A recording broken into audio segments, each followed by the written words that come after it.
পান্ডা ও বিড়ালের ঈদ প্রস্তুতি। ঈদ আসার আগেই পান্ডা ও বিড়াল তাদের নতুন পোশাক কেনার জন্য বাজারে যায়। পান্ডা রঙিন পাঞ্জাবি আর বিড়াল সুন্দর শাড়ি কিনে খুব খুশি হয়। তারা মিষ্টি আর সেমাইও কিনে নেয় ঈদের জন্য। সেহরি ও রোজার আনন্দ। পান্ডা ও বিড়াল প্রতিদিন রোজা রাখে এবং ভোরে সেহরি খায়।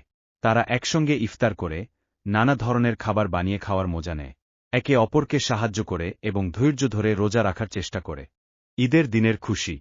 ঈদের দিন সকালে পান্ডা ও বিড়াল নতুন পোশাক পরে নামাজ পড়তে যায়। তারা একে অপরকে ঈদের শুভেচ্ছা জানায় এবং সবাইকে সালাম দেয়। ঈদের আনন্দে তারা ছোটদের মাঝে চকলেট ও খেলনা বিলিয়ে দেয়। মিষ্টি ও খাবারের আয়োজন। ঈদের দুপুরে পান্ডা ও বিড়াল একসঙ্গে মজার সব খাবার রান্না করে। পান্ডা বিরিয়ানি বানায়, আর বিড়াল সুস্বাদু পায়েস রান্না করে। তারা বন্ধুদের নিমন্ত্রণ করে এবং একসঙ্গে খাওয়ার আনন্দ নেয়। দুস্থদের সাহায্য।